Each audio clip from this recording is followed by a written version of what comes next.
Hello everyone, अस्सलाम वालेकुम, नमस्ते, सत श्री अकाल एंड जय श्री राम। कैसे हैं आप लोग? आई होप आप लोग बिल्कुल ठीक होंगे और मैं भी बिल्कुल ठीक हूँ। आज हम रिएक्शन देने वाले हैं, एक वीडियो है और ये है अनहेयर्ड stories of sir Ratan Tata. तो इनकी वीडियो पे आज हम रिएक्शन देते हैं और देखते हैं कि इनकी एक्चुअली जो बायोग्राफी है और इनके बारे में काफ़ी ऐसी चीज़ें हैं जो हम नहीं जानते, तो वो जानने को मिलेंगी। सो ये वीडियो बेसिकली बहुत ही ज़्यादा सजेस्टेड है, तो इसलिए हम ये वीडियो आज देखेंगे और जानेंगे कि इतनी सजेशंस इस वीडियो पे जो आ रही थी तो उसके बेसिकली क्या रीज़न है, क्योंकि कोई ना कोई तो रीज़न होगा जो इतनी ज़्यादा सजेशंस में ये वीडियो आ रही है। सो वैसे तो इनको बहुत ही लोग जानते होंगे, कौन ऐसा नहीं होगा जो इनको नहीं जानता। खैर, इनके बारे में बेसिक जो स्टोरीज है, जो इनकी रियलिटी, जो इनकी वक्त है, जो इनकी हिस्ट्री है, हर चीज़ें आज हम इस वीडियो के थ्रू जानेंगे। बिना देरी के चलते इस वीडियो की तरफ और रिएक्शन देते हैं। So let's start.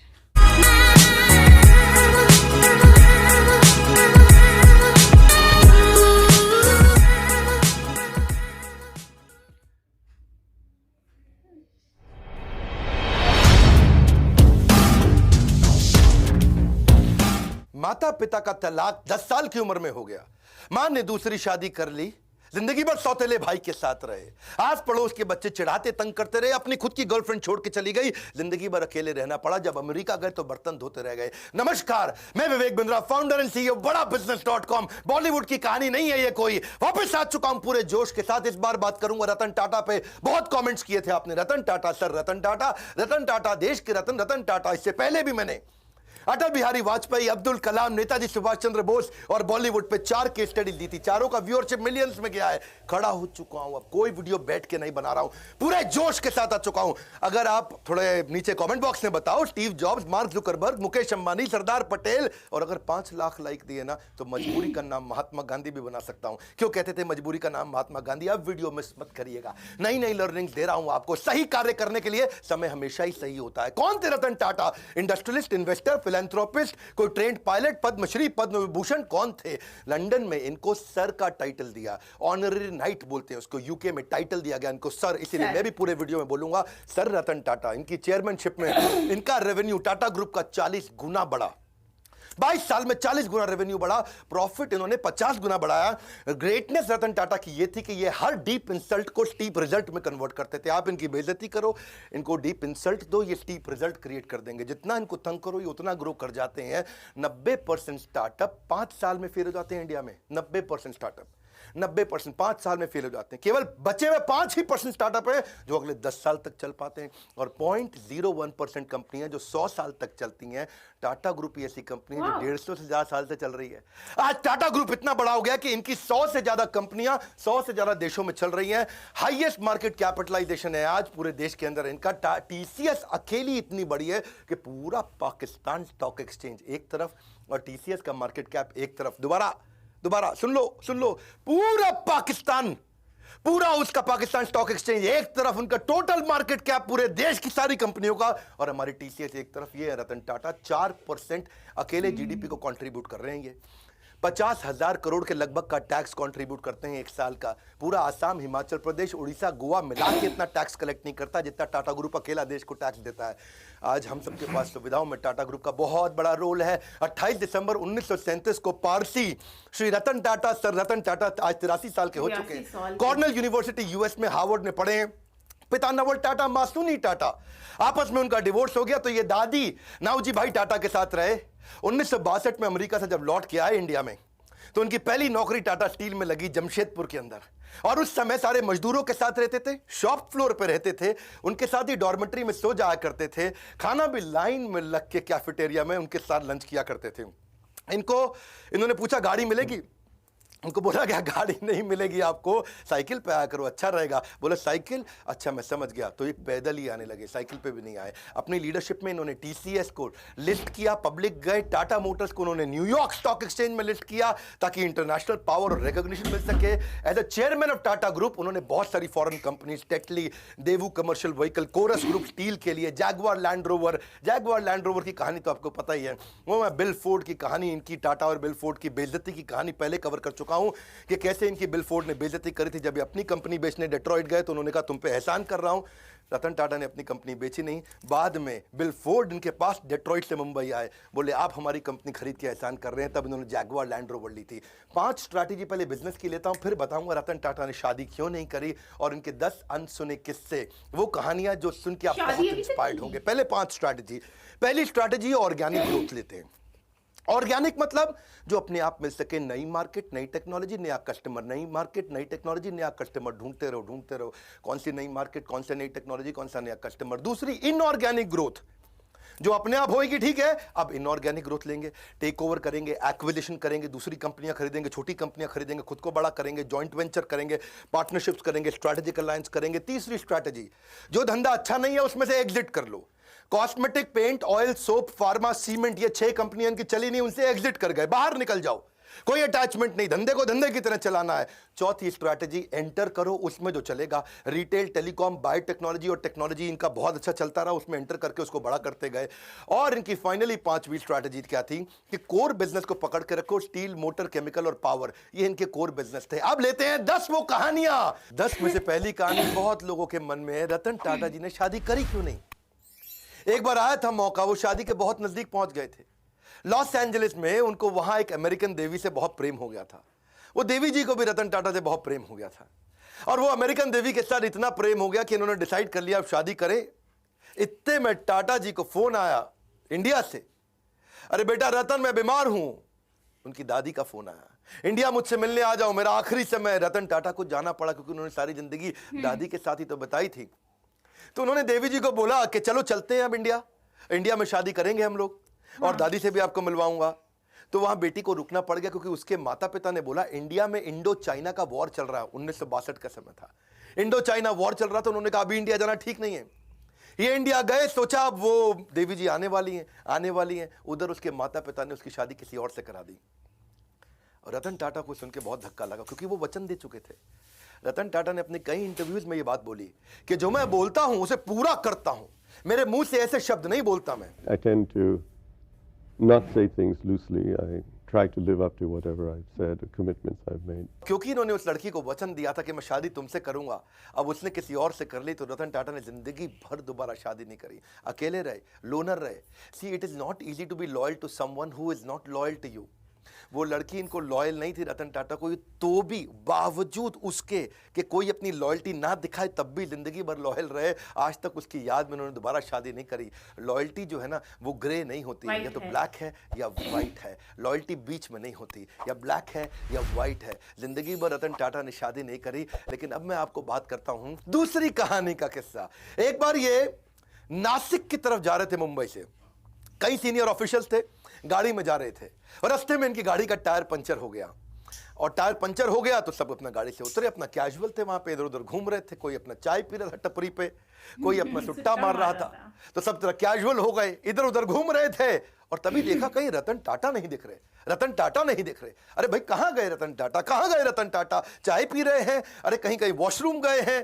तो रतन टाटा अचानक लोगों ने देखा कि अपनी स्लीव्स ऊपर करके और अपने टाई को कंधे पे ऐसा पीछे टांग करके, उसके बाद जो है जैक और पाने को हाथ में पकड़ के दूसरे टायर का प्रेशर चेक कर रहे, उसके साथ पंचर लगवा रहे। तो लोगों ने आके पूछा भाई आप रतन टाटा हैं, आप काहे पंचर लगा रहे भैया, वो उसका काम है पंचर लगाने का। तो बोले देखो अगर इसको 15 मिनट लगते हैं पंचर लगाने में, मेरी मदद से 7.5 मिनट में कर लेगा, तो जहां मीटिंग में पहुंचना वहां 7.5 मिनट ज्यादा मिल जाएगा मुझको। अगर मैं टाइम लूज कर जाऊंगा, loss of time is loss of money. प्रश्न ये उठता है कि आपने कब अपने से नीचे के स्तर पे जाकर के जिंदगी में कोई काम किया है? आखिरी बार कब किया था आपने? कब आपने अपने स्तर से नीचे उतर करके दूसरों की मदद करी थी? रतन टाटा जिंदगी भर सिखाते रहे leadership is not position, it is action. ये पोजीशनल पावर नहीं, पर्सनल पावर है। मुंबई का 26/11 का ताज अटैक और वो अटैक जिसमें वो जानते हैं, सारी दुनिया जानती है कि उन्होंने सबकी मदद करी। जो आदमी का वहां नुकसान हुआ, इनके जितने एम्प्लॉय थे पर्सनली उनके घर तक गए, ये तो आप जानते हैं। 50, 60, 70, 80 लाख रुपए तक उनको कॉम्पनसेशन दिया, डिपेंडिंग ऑन डिफरेंट सिचुएशन, उनको पैसा दिया।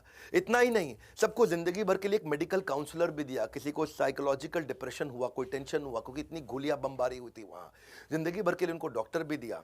जिसका देहांत हुआ उसको पहले 50, 60, 70, 80 लाख रुपए तो दिया, पर साथ में उसकी बची हुई जितनी नौकरी थी, उसकी पूरी जिंदगी की आखिरी जो सैलरी थी वही तनख्वाह उसको जिंदगी भर दी। उसके बाद उसके घर में, परिवार में बच्चों की एजुकेशन की, मैरिज की, मेडिकल की, सबकी रिस्पॉन्सिबिलिटी ली। ऐसे थे रतन टाटा, जिंदगी भर की रिस्पॉन्सिबिलिटी ली। और अगर तुमने कोई कर्जा लिया तो वो कर्जा भी माफ किया। इतना ही नहीं कि जो लड़का पहला महीना हुआ है आके, पहला दूसरा दिन हुआ है, ऐसा भी एक लड़का था। ऐसे भी कुछ लड़के थे जिनको बिल्कुल अभी होटल में ज्वाइन ही किया था, ट्रेन ही थे, उनको भी ऐसे ही पूरा कॉम्पनसेट किया। ये सब तो सब समझते हैं, पर जो बात जिसने मुझे हैरान कर दिया, जिसके कारण मैं भी अपनी कंपनी में स्टैंडर्ड को चेंज कर रहा हूं, वो ये है कि उन्होंने अपने होटल वालों की तो मदद करी, बाहर आसपास बाजार में जो पुलिस वालों को गोली लगी उनको भी उन्होंने कॉम्पनसेट किया। वहाँ पेडेस्ट्रियन जो राही चल रहे थे, वहाँ पे राहगीर थे, चाय वाला था, भेलपुड़ी वाला था, गुब्बारे वाला, पाव भाजी वाला, पान की दुकान, टपरी, जिनको टाटा ग्रुप से कोई मतलब नहीं, उनको भी इन्होंने मॉनिटरी भी पैसे से भी मदद करी और साथ में टाटा ग्रुप में नौकरी भी दिलाई। और ये सब कुछ उन्होंने केवल 20 दिन में कर लिया। दूसरी तरफ एक लड़की थी देविका, सीएसटी स्टेशन पे, उसने अजमल कसाब को रिकॉग्नाइज किया था। छोटी लड़की थी, 10, 11, 12 साल की, और उसको उसके पिता और उसके भाई जेंट्स वॉशरूम गए थे, वो छोटी बच्ची को बाहर 2 मिनट छोड़ करके, और उसको सामने से आके गोली मारी। उसी ने अजमल कसाब को आकर के बाद में कोर्ट में पहचाना था। आज रतन टाटा ने तो 20 दिन के अंदर कॉम्पनसेशन कर दिया सब कुछ। 20 दिन में फटाफट कमेटी बना के सबको मुआवजा दिया, सबकी मदद करी, सबके साथ खड़े हो गए। और तब 2008 से 2020 हो गया, एक 20 दिन, एक 2020, 20 डेज, 2020। आज 2020 तक उस लड़की को कोई कॉम्पनसेशन नहीं मिला। इनफैक्ट मछुआरे थे कहीं, मैं अभी इकोनॉमिक टाइम्स में खबर पढ़ रहा था, वो मछुआरों को आज 12 साल के बाद कॉम्पनसेशन मिला। मतलब सरकार को जितना समय लगता है, टाटा को कभी समय नहीं लगता। करुणा के लिए कारण की जरूरत नहीं पड़ती। यदि आप दूसरों को प्रसन्न देखना चाहते हैं तो करुणा का भाव रखिए, और अगर खुद को प्रसन्न देखना चाहते हैं तो भी वही करना है, तो भी करुणा का भाव रखना है। देखिए, ये ऐसे व्यक्ति थे जो वैल्यू को वैल्यू किया करते थे, वैल्यूज को ही used to value the values. चौथी कहानी, हार्वर्ड के अंदर अब सब लोग सोचने लगे कि भाई हम क्राइसिस मैनेजमेंट सिखाते हैं, 26/11 में सबसे बड़ा क्राइसिस था, और तब वहां के प्रोफेसर ने सोचा कि भाई हम केस स्टडी सिखाते हैं क्राइसिस मैनेजमेंट की। तो उन्होंने अपने 2 प्रोफेसर्स को भेजा कि जाके इंडिया में पता लगाओ कि रतन टाटा की ये कंपनी टाटा ग्रुप में जो होटल था, होटल के कर्मचारी इतने कमिटेड कैसे थे, कैसे अपनी जिंदगी को दांव पर डाल के दूसरों को बचाने में लगे थे। आपको तो पता है ना, वहां एक जनरल मैनेजर भी था, करमबीर सिंह, 1 साल पुराना जनरल मैनेजर था। और उसने क्या देखा, मतलब उसकी वाइफ और उसके बच्चे उसी होटल में रुके हुए थे, और उसको पता चला, खबर मिली कि उसकी वाइफ की डेथ हो गई है वहीं पे, जो नीति थी उसकी वाइफ, और उसका बेटा उदय और समर, एक की उम्र 14 साल, एक की 5 साल, वो होटल के अंदर है जनरल मैनेजर करमबीर सिंह, और ऊपर फ्लोर के अंदर एक स्वीट कमरे के अंदर उनके बच्चे और उसकी बीवी की डेथ हो गई। लेकिन वो रुका नहीं, क्योंकि आग लग गई थी वहां कमरे में। वो रुका नहीं, वो सुनने के बावजूद वो दूसरे गेस्ट को बचाने में लगा रहा। इतना ही नहीं, उनके अलावा यंग ट्रेनी थे बहुत सारे, वो भी गेस्ट को बचाने में लगे रहे। वो भी खुद वहीं रुक रहे, उनको गेस्ट को भेजते रहे होटल के अंदर। टेलीफोन ऑपरेटर फोन करके बता रहा है कि अब निकलो, अब रुको, अब निकलो, अब रुको। रिसेप्शनिस्ट जो स्टाफ थी वहां पे, वो भी ह्यूमन शील्ड बना बना करके गेस्ट को निकालने में लगे हैं। सब लोग हैरान थे। हार्वर्ड बोला कि यार एम्प्लॉइज में ऐसा है क्या, इनके ये क्या भरते हैं, कौन सा इंजेक्शन लगाते हैं कि इनके एम्प्लॉय कोई आर्मी के अफसर थोड़ी है कि अपनी जिंदगी दांव पे लगा दी। भाई सबसे पहले तो आदमी अपने को बचाता है, खुद निकलता है। लेकिन इनके सारे एम्प्लॉय, ताज मालदीव्स का भी था ना, ताज, वहां पे भी सुनामी आया था 2004 में, उधर भी इन्होंने यही किया था। तो वो सोचे कि भाई ताज होटल के एम्प्लॉय ऐसे हैं कैसे। तो देश पांडे और रैना, ये 2 आदमी हार्वर्ड से आए रिसर्च करने इंडिया में। तो पहले सोचा भाई सिंपल सी बात है, आप लोग भी सोच रहे होंगे कि इनकी ट्रेनिंग बड़ी अच्छी होती होगी, इनका ह्यूमन रिसोर्स अच्छा होगा, इनके मैनुअल अच्छे होंगे। लेकिन वो बोले नहीं, ट्रेनिंग तो तब देना जब एम्प्लॉय 2, 4, 5, 10 साल पुराना हो जाए। यहां तो एम्प्लॉय नया था, जिसको आए 15 दिन हुए वो भी जान दे रहा है अपनी। तो बोले कि अच्छा रिवॉर्ड रिकॉग्निशन अच्छा देते होंगे। भाई नहीं, जो रिवॉर्ड रिकॉग्निशन तब दोगे जब तुम साल, 2 साल, 4 साल नौकरी कर लोगे, तब तो कोई अवार्ड रिवॉर्ड दोगे। वो तो 15 साल पुराने लड़के, 15 दिन क्षमा चाहता हूं, पुराने लड़के आए और होटल में अपनी जान देने में लगे। तो ये कह रहे हैं कि क्या चक्कर है, टाटा ग्रुप के होटल में कोई आदमी आता है तो अपनी जान देने को तैयार हो जाता है, पर ग्रुप के लिए, टाटा के लिए काम करता है। क्या चक्कर है? तो उन्होंने कहा भाई रिज्यूमे अच्छा था, इनका एक्सपीरियंस अच्छा था, पता चला वो भी नहीं। फाइनली रतन टाटा से जब इनका इंटरव्यू हुआ, उन्होंने कहा यार क्या क्या चक्कर क्या है, आपके होटल का आदमी अपनी जिंदगी दांव पर लगा देता है। तो रतन टाटा ने बोला ये बाद की बात नहीं है, ये हायरिंग से पहले की बात है। हम उसका कैरेक्टर, उसकी इंटेग्रिटी को देख लेते हैं इंटरव्यू के दौरान। Interview is the key.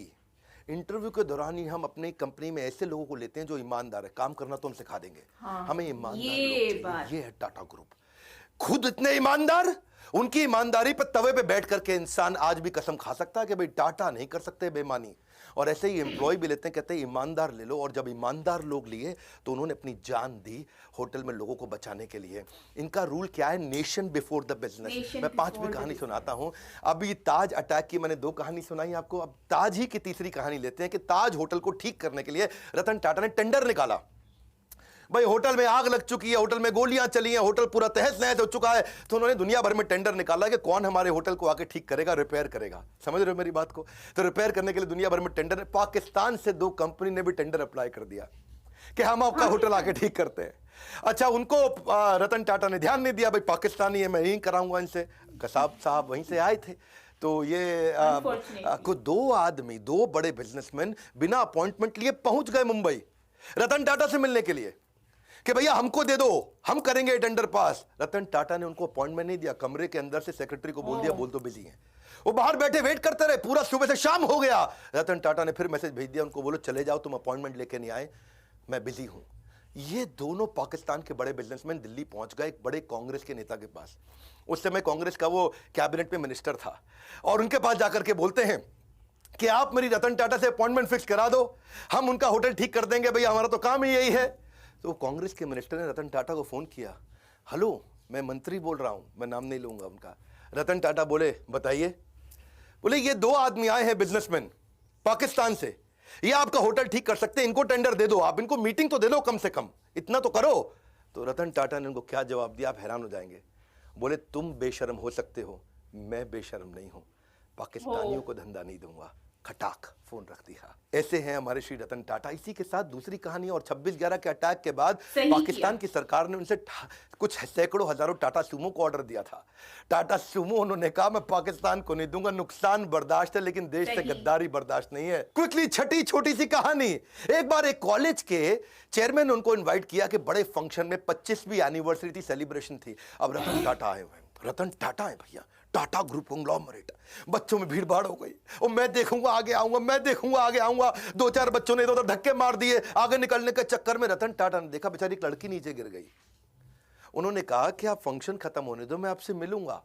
Function थोड़ा लंबा हो गया, रतन टाटा जी की फ्लाइट थी और उन्होंने अपनी फ्लाइट मिस कर दी। प्रिंसिपल ने बोला फ्लाइट क्यों मिस कर रहे हैं साहब, बच्चे हैं, क्या हो गया? बोले नहीं, मैंने वचन दिया है, मैं इनसे मिलूंगा, प्राण जाए पर वचन ना जाए। ये कहानियां आपने पहले बॉलीवुड में बहुत सुनी होंगी, लेकिन असलियत में रतन टाटा कहते हैं जो मैं मुंह से निकाल देता हूं मैं करता हूं पूरा। तो चलो आगे बढ़ते हैं। 7वीं कहानी, रतन टाटा एक पीपल्स पर्सन थे। आपको पता है जब जापानी कंपनीज इंडिया में आती हैं और ऑटोमोबाइल कंपनी लगाती हैं तो बहुत स्ट्राइक होती हैं। सुजुकी, मारुति, उनके यहां भी बहुत स्ट्राइक हुई, होंडा के यहां हुई, या कोई भी जापानीज कंपनी होती है, क्योंकि मैनेजमेंट और लेबर यूनियन का आपस में झगड़ा चलता है। लेकिन एक दफा टाटा मोटर्स में भी हुआ, मैनेजमेंट और लेबर का झगड़ा हो गया।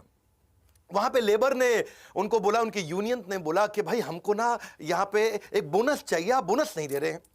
वो इतना वायलेंट हो गया कि मजदूरों को भी चोट आई और मैनेजर्स को भी चोट आई, कुछ झगड़ा बहुत बढ़ गया। और लेबर यूनियन कह रही है बोनस तो चाहिए ही चाहिए। मैनेजमेंट तैयार नहीं थी बोनस देने के लिए। आप समझना, क्योंकि मैंने तो ऑटोमोबाइल कंपनी में बहुत काम किया, मारुति ने मुझको हर साल बेस्ट ट्रेनर इन इंडिया का अवार्ड दिया है, तो मैं तो इनको जानता हूं। इनको बोलते हैं basically long term settlement. Long term settlement होता है 4 साल का, जिसमें तय किया जाता है कितना बोनस दिया जाएगा। और मैनेजमेंट तय कर चुका था, पर रतन टाटा आए, उन्होंने आके कहा कि मैं लेबर से सबसे मिलता हूं, और यूनियन से मिले। वहां उनके बीच में जाकर के जमीन पे बैठ गए और उनके साथ बैठ करके बोले कि आप ठीक कह रहे हैं, बोनस तो मिलना चाहिए, आपने खून पसीना बहाया है जाके मैनेजमेंट को समझाने लगे रतन टाटा कि भाई इनको बोनस दो। अब मैनेजमेंट बोली सर हम ऑटोनोमस बॉडी है, हम डिसाइड करेंगे, हमारे हिसाब से बोनस नहीं देना चाहिए। रतन टाटा अड़ गए, बोनस दो, आपको देना चाहिए। मैनेजमेंट बोली आप जबरदस्ती करेंगे तो हम दे देंगे, लेकिन इनको देना बनता नहीं है। रतन टाटा बोले देखो मेरी रिक्वेस्ट है, इनको बोनस दो। अब वहां सारे मजदूर देख रहे हैं, पहली बार भी रतन टाटा खुद आए, आके मैनेजमेंट से लड़ रहे हैं। ऐसा साइकोलॉजिकल टर्न अराउंड हुआ कि उसके बाद खुद ही सारे की सारी लेबर यूनियन ने आकर के बोल दिया कि अब हमको बोनस नहीं चाहिए, रतन टाटा आकर के हमसे लड़े, इतना ही काफी है। आठवीं क्विकली कहानी, रिवॉर्ड द फेलियर। इन्होंने अपने टाटा नैनो के फेलियर से एक चीज सीखी कि क्या, कि try frugally and fail fast. वो उन्होंने कल्चर ही बना दिया। तब रतन टाटा ने आकर सबको सिखाया कि भाई ऐसा करते हैं, हम फेलियर को रिवॉर्ड करते हैं, छोटे छोटे फेलियर होने दो। उन्होंने एक एनुअल कॉन्टेस्ट ही लॉन्च कर दिया टाटा ग्रुप में। कहता चलो एक कॉन्टेस्ट लॉन्च कर देते हैं, मैं जो सबसे बढ़िया फेल्ड आइडिया होगा उसको रिवॉर्ड दूंगा, ताकि लोग मेहनत तो करें, और जितना बढ़िया फेल्ड आइडिया होगा मैं उसको, तो ताकि छोटे छोटा मेहनत करो, छोटी छोटी फ्रूगल फ्रूगल, बहुत बड़े फेलियर मत करो, छोटे फेलियर जल्दी जल्दी करो, जल्दी जल्दी सीखो, it will spark your innovation. तो रतन टाटा का मैसेज था कि failure is a gold mine for the company. अब उन्होंने कई सारे फेलियर फिर देखे कि आने लगे, वो बहुत वैल्यूएबल थे। इन्होंने एक वहां पे स्टूडेंट्स ने छोटा आइडिया फेल किया, लेकिन बहुत अच्छा था कि छोटा ट्रक क्या 3 व्हीलर को रिप्लेस कर सकता है। ये इस पे भी टाटा ग्रुप ने ट्राई किया। ऐसा नहीं है कि टाटा की 100 से ज्यादा कंपनियां ऐसे ही बन गई, कई आइडियाज पे छोटे छोटे फेल करते हैं, लेकिन कम खर्चे में फेल करके सीख जाते हैं। एक इन्होंने चीप वाटर फिल्टर भी बनाया, उसका नाम रखा था द स्वच्छ। उसमें राइस हस्क होता है ना, चावल का भूसा, उसी से बनाने का प्रयास किया। एक प्रोटोटाइप भी बनाया $500 के अंदर। कितना? $500 में, यानी कि लगभग 30-40 हजार रुपए के अंदर क्या एक मकान को खरीदा जा सकता है दुकान से। किसी दुकान पे जाओ, मकान खरीद के ले आओ। क्या?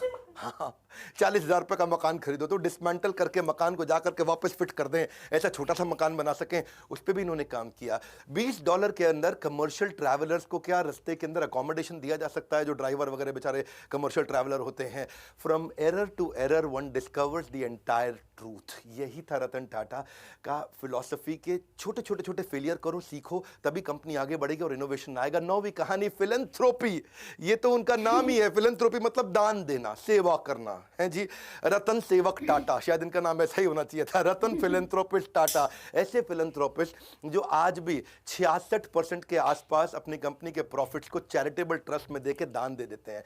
हेल्थ के ऊपर, न्यूट्रिशन पे, एजुकेशन पे, वाटर के कंजर्वेशन पे, डिजिटल ट्रांसफॉर्मेशन पे, गरीबों को स्किल डेवलपमेंट के ऊपर, डिजास्टर रिलीफ में, चाहे वो कोरोना हो या उससे पहले का डिजास्टर हो, कहीं बाढ़ आई हो, या फिर स्पोर्ट्स को बढ़ाने में, या बच्चों को स्कॉलरशिप देने में। देखो कॉर्नेल यूनिवर्सिटी तक चले गए, वहां भी उनको बोला कि अगर इंडियन बच्चे आएंगे, काबिल हुए, तो उनको फाइनेंशियल एड दे दो। वहां जाके कॉर्नेल यूनिवर्सिटी का पैसा दिया है, वहां से खुद पढ़ाई किया था। 100 करोड़ रुपए के आसपास तो उन्होंने IIT बॉम्बे में दे दी कि Tata centre of technology design यहां बना दो। लेटेस्ट अब इन्होंने 1,500 करोड़ रुपया कोविड में दान किया। इसको देखो, पहले तो ये ना लोगों को दान दिया करते थे, बाद में उन्होंने प्रोजेक्ट बनाने शुरू कर दिए। उन्होंने रिसर्च प्रोजेक्ट को फंड किया कि बीमारी ठीक करने की जगह कुछ ऐसा कर दो कि बीमारी हो ही नहीं है जी। जैसे अल्फ्रेड फोर्ड आए थे ना इंडिया में, उन्होंने आकर के इस्कॉन को मायापुर में दुनिया का सबसे बड़ा मंदिर बनाने के दान दिया। तो उनको पूछा ममता बनर्जी ने, भाई फोर्ड साहब यहाँ इतना दान मंदिर बनाने को क्यों दे रहे हो? एड्स के लिए दान दे देते। तो उन्होंने कहा मैं ऐसा दान दे रहा हूँ जिससे एड होए ही नहीं। हाँ, ऐसे ही रतन टाटा क्या बोले, मैं बीमार होने पे बीमारी ठीक करने की जगह ऐसा दान देना चाहता हूँ जिससे बीमारी होनी बंद हो जाए। टाटा ग्रुप फिलैंथ्रोपी में इतना आगे है। 2011 का मैं अपना पर्सनल किस्सा भी सुनाना चाहूँगा। मेरे गुरुदेव के आदेश पे उन्होंने कहा हम गरीब बच्चों को खाना खिलाना चाहते हैं, तो उन्होंने कहा कि आप टाटा ग्रुप से जाकर के मिलिए, वो बहुत दान देते हैं। तो तब अर्जुन मुंडा सांसद हुआ करते थे उन दिनों, ये मेरा पर्सनल किस्सा है 2011 का बता रहा हूँ, जमशेदपुर से। और तब मैं उनको गया, उनके पास जाके उनको गीता के कुछ कथा सुनाई, उनको बताया यज्ञ दान तप कर्म, कि यज्ञ दान तपस्या और कर्म ये सबको करना चाहिए, पावनानि मनीषी नाम। बहुत खुश हुआ अर्जुन मुंडा अचानक भगवत गीता पढ़ते पढ़ते 15 दिन में झारखंड की सरकार पलटी, मुख्यमंत्री बन गए। बहुत खुश हुए, बोले विवेक बिंद्रा जी आपने मुझको गीता दी और मैं मुख्यमंत्री बन गया, आइए चलिए मिलते हैं। शपथ समारोह पर उन्होंने बुलाया, बोला मैं क्या सेवा कर सकता हूं? मैंने कहा मेरे लिए मत करिए, मुझको आप रतन टाटा जी से, जमशेदपुर में वहां नेरुरकर हुआ करते थे, हेमंत नेरुरकर मैनेजिंग डायरेक्टर, इनसे मिलवा दीजिए। मैं चाहता हूं गरीब बच्चों को जमशेदपुर में किचन बना दें और गरीब बच्चों को मिड डे मील के द्वारा उनको स्कूल में बुलाएं, खिलाएं। तो उन्होंने मेरी वहां मीटिंग कराई। तो मैंने जा करके मिस्टर नेरुरकर को बताया कि हम क्या करेंगे, गाड़ियों पे आपकी टाटा एस, टाटा 407 उस पर लगा देंगे बड़ा बड़ा बोर्ड कि टाटा ग्रुप आज यहाँ गरीब बच्चों को खाना खिला रहा है और मिड डे मील का कैंपेन चलाते हैं। स्कूल के अंदर बच्चों को दाल चावल रोटी सब्जी गरम गरम खिला देंगे, इससे बच्चे स्कूल आएंगे फ्री में खाना खाने के लिए। उनको आइडिया अच्छा लगा, उन्होंने 15 करोड़ रुपया डोनेशन भी दिया। ये पर्सनली मैं उन दिनों शायद उस समय 28-29 साल का रहा हूँगा और ये मेरी लाइफ का एक बड़ा अचीवमेंट था कि मैं एक सेवा कर पाया। आज भी वो किचन चल रही है, 65,000 गरीब बच्चों को वहाँ खाना खिलाया जा रहा है। उसके ओपनिंग पे मैं गया था, इनॉग्रेशन पे कुछ फोटोग्राफ्स भी मैं आपको शेयर करूँगा। तो वहाँ मुख्यमंत्री थे, ये मैनेजिंग डायरेक्टर थे टाटा ग्रुप के वहाँ पे। आज तक कोई भी व्यक्ति दान देकर कभी गरीब नहीं बना है। No one has ever become poor by giving. देखिए, पक्षी के पीने से नदियों का पानी खत्म नहीं होता, उसी प्रकार धनी व्यक्ति के दान देने से उसका दान भी नहीं घटता। ये टाटा ग्रुप के साथ मेरा एक्सपीरियंस था। और 10वीं कहानी, विनम्रता से विश्वास। वैसे तो मन करता है सर रतन टाटा के बारे में बोलते चले जाऊं, घंटों की वीडियो बनाऊं, फैमिली ट्री पे बनाऊं, उनके सब वो परिवार शुरू से लेकर के अब तक 150 साल की हिस्ट्री बताऊं, उनके कॉर्पोरेट एक्सपीरियंस बताऊं, बिजनेस 100 से ज्यादा कैसे चलाते थे उसके बारे में बात करूं, क्या क्या नहीं बात करूं। लेकिन चलिए, समय पूरा ना पड़ता हो। एक बार वो सेमिनार में गए और एक सेमिनार में, वहां सेमिनार खत्म होने के बाद लोगों ने बोला भाई सर रतन टाटा के साथ फोटो खिंचाएं, तो सब लोग लाइन में खड़े हो गए। 3 रो बना ली उन्होंने। पहले लंबे वाले लड़के पीछे खड़े हो गए, फिर थोड़ी कम हाइट के और नीचे बाकी जमीन पे बैठ गए। अब सर रतन टाटा की कुर्सी लगाई थी, उन्होंने कुर्सी हटवा दी तो लोगों को लगा खड़े होंगे। अब रतन टाटा जी खड़े हुए तो उनकी हाइट लंबी है तो पीछे वाले छुप जाएं, पीछे जाके खड़े हुए तो रतन टाटा खुद छुप जाएं, तो वो आके खुद ही जमीन पे बैठ गए। 2 मिनट तक सन्नाटा हो गया, नीचे बैठे। रतन टाटा बोला जल्दी फोटो खींच लो, ज़्यादा देर नीचे नहीं बैठ सकता मैं। सर रतन टाटा है वो, विनम्रता की मूर्ति, विनम्रता से विश्वास तक। जब श्री नारायण मूर्ति जो कि इन्फोसिस के फाउंडर हैं, जब उनको बोला गया कि आप लाइफ टाइम अचीवमेंट अवार्ड दीजिए रतन टाटा को, और वो जब लाइफ टाइम अचीवमेंट अवार्ड देने गए तो अवार्ड देते ही उन्होंने पहले उनके चरण स्पर्श किए, उनके पाँव छुए। ये हमारे देश की सभ्यता है। और सभ्यता से ज़्यादा ये स्वयं सर रतन टाटा हैं कि कॉम्पिटिटर भी आके पाँव छूता है। आप दोबारा बता दूं, ये टीसीएस चलाते हैं, वो इन्फोसिस चलाते हैं, आपस में कंपटीशन है। कॉम्पिटिटर भी जिसके पाँव छुए वो है सर रतन टाटा। कोई भी गाड़ी दुनिया में चला सकते हैं, लंबरगिनी भी चला सकते हैं, लेकिन टाटा की सेडान गाड़ी चलाते हैं। इकोनॉमी क्लास में एयर एशिया के ट्रैवल करते हैं।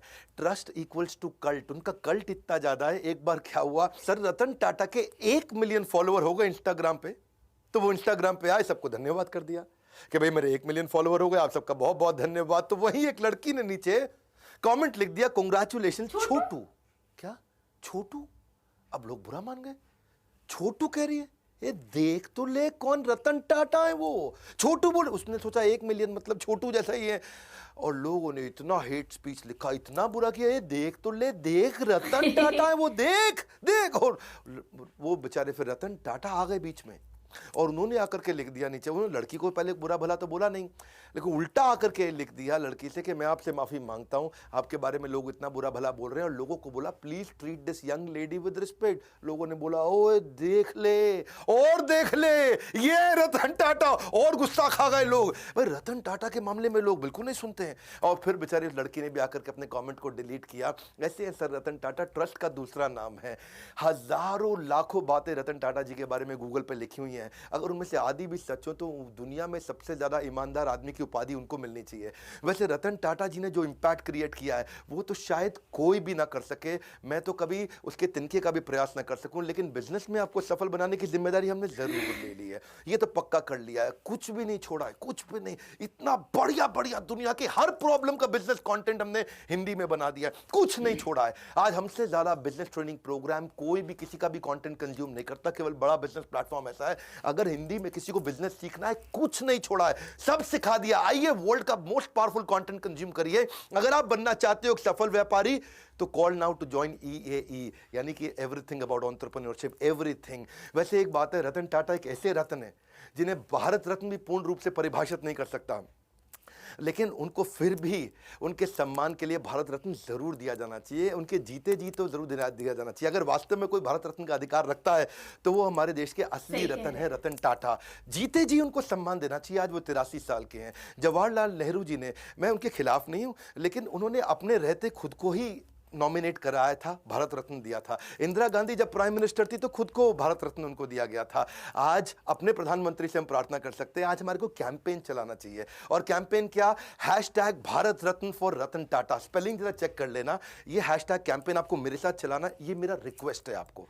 अगर आप मेरे साथ हैशटैग कैंपेन चलाते हैं, मैं आपको अपनी तरफ से क्या सपोर्ट कर सकता हूं? मैं अपनी तरफ से फ्री कोर्स दे देता हूं आपको। हमारे एवरीथिंग अबाउट एंटरप्रेन्योरशिप को खरीदो मत, आप आओ ट्विटर पे, ऐसा करो हैशटैग भारत रत्न, रत्न में RATNA और फॉर रतन RATAN टाटा, ऐसा करके हैशटैग चलाइए। नीचे लिख दीजिएगा request by doctor Vivek Bindra. ये 2 हैशटैग कर लीजिए ताकि हम आपको ट्रैक कर लें। अगर आपका थोड़ा सा भी रीट्वीट, लाइक और कमेंट अच्छा हुआ, इसका स्क्रीनशॉट मुझे व्हाट्सएप कर दीजिए। ये मेरा नंबर है 9810544443। बस अगर आपका 100 से ज्यादा का एंगेजमेंट आ गया, 100 से ज्यादा रीट्वीट आ गए, लाइक आ गए, कमेंट आ गए, अपना स्क्रीनशॉट मुझको फटाफट से भेज दीजिए। आप हमारे व्हाट्सएप पे, व्हाट्सएप नंबर भी चलता है 9810544443, यहां भेजिए। मैं आपको everything about entrepreneurship 36,000 plus GST का कोर्स अपनी तरफ से फ्री दूंगा। ये मेरी रिक्वेस्ट मानिए। आइए मिल करके इस कैंपेन को आज इतने रीट्वीट दे दे, इतने रीट्वीट दे दे। आप आकर के मेरे ट्विटर अकाउंट को फॉलो कर सकते हो, नीचे मैं लिंक दे देता हूं आपको। और साथ में मिलकर के बस इस हैशटैग को हमें ट्रेंडिंग पे लेकर के आना है। अगर रतन टाटा जी को मिल जाता है ना भारत रत्न, तो ऐसा लगता है जैसे 140 करोड़ भारतवासियों को मिल गया है। आज तक बिजनेसमैन लोगों को नहीं मिलता, लेकिन इनको मिलना चाहिए, इनके जीवन में मिलना चाहिए। यही एक ऐसे रत्न है। मैं आपको रिक्वेस्ट करूंगा इस वीडियो को खूब शेयर करिएगा, ट्वीट करके स्क्रीनशॉट मुझको भेजिए। मैं अपनी तरफ से क्या कर सकता हूं, आपको कोर्स फ्री में दे सकता हूं। अगर आप मेरा सहयोग करें, रतन टाटा जी को भारत रत्न मिलना चाहिए। नीचे कमेंट बॉक्स में अपनी फीलिंग बताइए, आपको उनकी कौन सी लर्निंग अच्छी लगी, फीलिंग बताइए। अगला वीडियो किसका देखना चाहते हैं वो बताइए। देश के हर बच्चे को, हर व्यापारी को भेजिए इनके वीडियोस के। बिना भ्रष्टाचार के, बिना किसी को घूसखोरी के भी आप बिजनेस को बड़ा कर सकते हैं, जैसे रतन टाटा जी ने खुद करके दिखाया। इस वीडियो को जरूर शेयर करिएगा। लाइक किया अगर आपने तो बहुत उत्साह बढ़ता है, बहुत मुश्किल होता है ऐसे वीडियोस बनाना। हमारे साथ जुड़े रहने के लिए, मेरी इस मुहिम में आकर के हैशटैग भारत रत्न फॉर रतन टाटा को ज्वाइन करने के लिए आप सबका हृदय की गहराइयों के साथ प्रेम पूर्वक मुस्कुराहट। ये वीडियो थी सर रतन टाटा के बारे में, और इतनी कोई इंस्पायरेशन मिली है इनसे, इतनी सारी चीज़ें इनके बारे में जानने को मिली हैं। वैसे कुछ चीज़ें जो हैं वो मैं इनके बारे में जानती थी, लेकिन इतनी हिडन जो स्टोरीज थी इनके बारे में वो मैंने आज तक नहीं सुनी, ना ही मैं जानती थी इतनी डीपली, जो कि मैंने आज विवेक बिंद्रा जी की वीडियो में देखा। थैंक यू सो मच इस वीडियो के लिए जिसने मुझे ये वीडियो सजेस्ट की है, और सर विवेक बिंद्रा के लिए जो कि थैंक यू सो मच, आपने ये वीडियो बनाई और हम लोगों के साथ, इतनी सारे लोगों के साथ आपने ये इन्फॉर्मेशन शेयर की। सबसे बेस्ट चीज़ मुझे इसमें ये भी लगी, विवेक जी की बात कर रही हूँ, कि उन्होंने सबको कोर्स फ्री कर दिया है सिर्फ ट्वीट करने पर, और 100 के अराउंड जो है वो रीट्वीट पर अगर हो जाते हैं तो आपको फ्री ऑफ कॉस्ट मिल जाएगा उनका कोर्स, जो कि बहुत ही अच्छी एक अपॉर्चुनिटी है। सो आप लोग अवेल करें और दूसरा सपोर्ट भी करें सर रतन टाटा जी को।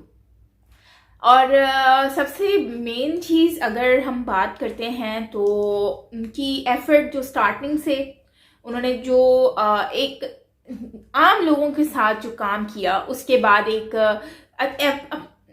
अपने लेवल पर आए। मतलब साइकिल का उनको कहा गया तो उन्होंने वॉक करके आए, गाड़ी की जगह जब उनको साइकिल का कहा गया। तो ये सच है कि हमेशा जो कम एज के जो नीचे से ऊपर आते हैं, ज़्यादातर जो गरीब होते हैं या फिर जिनके सोर्सेज कम होते हैं, और वो लोग ही हमेशा ऊपर वाले स्टेप पर आते हैं, ऊपर वाले लेवल पर आते हैं ज़्यादातर। और ये सारी मेहनत का होता है, बड़ों की दुआओं का होता है नतीजा। जैसे कि उनकी दादी ने भी उनके लिए बहुत कुछ किया। अनफॉर्चुनेटली उनके पेरेंट्स जो है उन लोगों ने शादी कर ली, डाइवोर्स लेकर एक दूसरे से कहीं और अलग अलग जगह पर। सो उनकी दादी ने उनकी परवरिश की, और फिर उनकी जो जिस लड़की से उनको मोहब्बत हुई थी, कहते हैं पहला इश्क जो होता है ना वो कभी भी भूला नहीं जाता, और सच्चे दिल से हो, और अगर वो दिल से हो, और अगर कोई सच्चा आदमी, कहते हैं अगर कोई मर्द किसी से भी सच्ची मोहब्बत कर लेना, सच्चे दिल से चाह ले, तो वो कभी भी किसी भी चीज़ के आगे आता नहीं है। मतलब कि उसने उसी को ही पसंद करता है, और उसी से ही हमेशा आगे पूरी ज़िंदगी गुजारने का सोचता है। लेकिन लड़की हमेशा ये होती है कि वो मजबूरी में आकर आगे कदम बढ़ा लेती है। तो ये सारी स्टोरीज जो हैं वो रियलिटी भी हैं, और आज इस सर टाटा जी को देखकर आइडिया हो चुका है, सर रतन टाटा जी को सुनकर। सो आप बात करते हैं जो उनकी मतलब इस वजह से उनकी शादी नहीं हुई क्योंकि वो लड़की ने शादी कर ली थी, क्योंकि सर जो हैं वो आ चुके थे भारत, और उस टाइम पर सर्कमस्टेंसेस इस तरह के हो गए थे, कुछ चीज़ें इस तरह की हो गई थी जिसकी वजह से उनको भारत आना पड़ा, लेकिन वो लड़की वेट ना कर सकी और उन लोगों ने वहाँ पर शादी कर दी किसी और से। और वो मैं तो ये कहूँगी कि वो अनलकी है जिन्होंने सर की जगह किसी और से शादी कर ली। आज वो होती तो आज उनका कितना वो खुशकिस्मत होती, इतने अच्छे इंसान के साथ उनकी शादी होती। आज वो जैसे कि हमने उनको देखा है, जो अंबानी जी हैं, उनकी मिसेस को आप देख लें, उनको वो कितनी खुशकिस्मत है, उनकी अंबानी जी से शादी हुई है। इसलिए नहीं कि अंबानी जी इतने अमीर तरीन है, इसलिए क्योंकि अंबानी जी की पूरी दुनिया में रिस्पेक्ट है और इनकी भी बहुत ज़्यादा रिस्पेक्ट है। और वो मैं तो कहूँगी कि बदकिस्मत ही होंगी शायद जिनकी नसीब में ये नहीं थे, और उनके पेरेंट्स जिन्होंने उनको मना कर दिया था। एनीवेज सर जी के बारे में क्या बोलूँ मैं यार, इतनी सारी चीज़ें सुनी हैं। 26/11 के बारे में मैंने सुना है कि ताजमहल का बता रहे हैं ना, तो ताजमहल में इंसिडेंट हुआ था, तो मेरे माइंड में एक चीज़ आ रही है कि हर चीज़, इतनी सारे इंसिडेंट ताजमहल के साथ क्यों हो रहे हैं।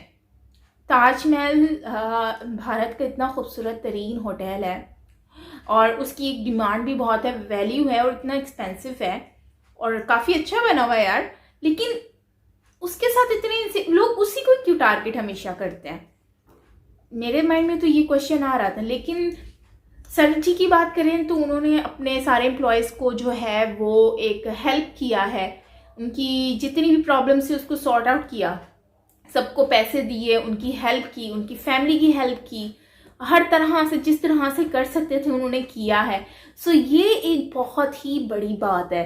इस चीज़ पे हम उनको जितना अप्रिशिएट करें उतना कम है, और इसके लिए नो डाउट हमें उनके लिए एक हैशटैग का सिस्टम चलाना चाहिए, ट्रेंड चलाना चाहिए ट्विटर पर, ताकि लोग जो हैं, ताकि गवर्नमेंट तक की बात पहुँचे और उनको जो है उनको जो मेडल है वो मिलना चाहिए, क्योंकि वो इसके हकदार भी हैं। लेकिन एक और चीज़ है कि जैसे कि वो अपनी जो एम्प्लॉय थे उनका बहुत ज़्यादा ख्याल भी रखते हैं, उन लोगों का एहसास भी करते हैं, हर चीज़ के आगे आगे जो है ना अपने एम्प्लॉयमेंट को, इंसानियत को बहुत ज़्यादा आगे रखते हैं। तो ये चीज़ मुझे उनकी बहुत ज़्यादा अच्छी लगी।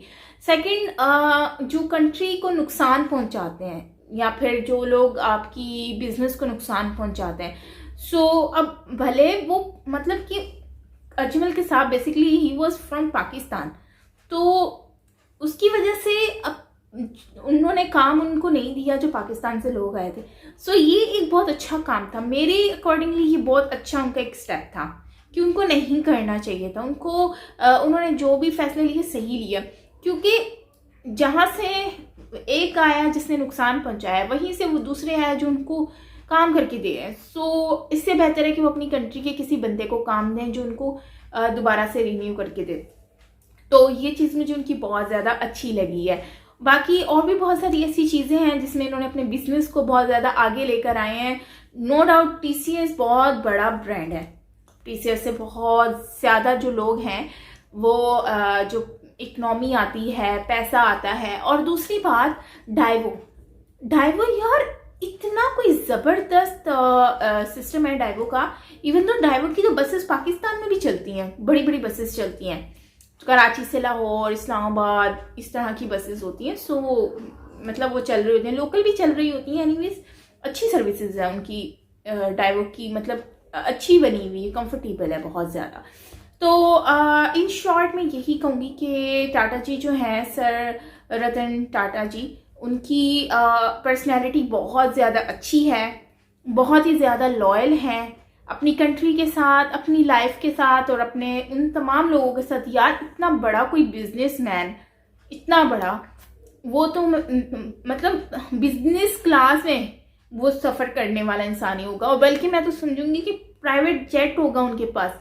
लेकिन ये इकोनॉमी में सफ़र करते हैं यार, कैसे हो सकता है ऐसा? मुझे तो यकीन ही नहीं हो रहा सीरियसली। इकोनॉमिक क्लास में वो सफ़र करते हैं, ये बहुत बड़ी बात है, मतलब बिजनेसमैन के लिए ये बहुत बड़ी बात है। सो इस चीज़ पे हम उनको अप्रिशिएट करते हैं सीरियसली। उन्होंने बहुत इसी वजह से शायद वो आज इस मुकाम पर है। एक लॉयल होना अपनी कंट्री के साथ, दूसरा अपनी हर चीज़ को मतलब को सबको बराबर रखना। और वो लड़की जो अजमल कसाब को जिसने पहचाना था, वो बच्ची आज कितनी बड़ी हो गई है यार, बहुत बड़ी हो गई है। एनीवेज ओवरऑल वीडियो मुझे बहुत अच्छी लगी, काफ़ी अच्छी थी, मज़ा आया वीडियो को देखकर। काफ़ी ऐसी चीज़ें थी जिसके बारे में मुझे जानने को मिला। TCS के बारे में मुझे पहले भी पता था। जो इन्फोसिस है उससे टाटा जो TCS है बेसिकली वो ऊपर है। और TCS बेसिकली इसमें जो लोग हैं वो काम भी ज़्यादा, एम्प्लॉयमेंट भी ज़्यादा है। लोग यहाँ पर मैंने सुना है कि जॉब्स बहुत कम छोड़कर जाते हैं, बहुत ही ज़्यादा एम्प्लॉय जो हैं, एम्प्लॉयमेंट जो है वो छोड़कर चले जाते हैं। लेकिन ज़्यादातर ऐसा नहीं होता, बहुत कम होता है।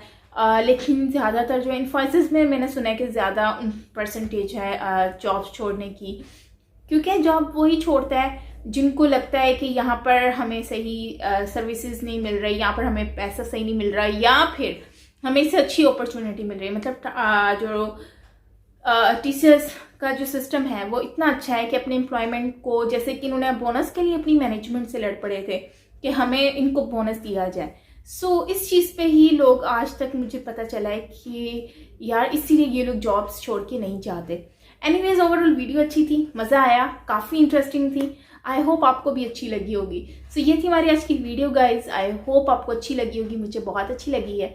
मिलते हैं नेक्स्ट वीडियो के साथ, अपना बहुत सारा ख्याल रखिएगा। मैं हूँ साइमा पीरज़ादा, बाय बाय।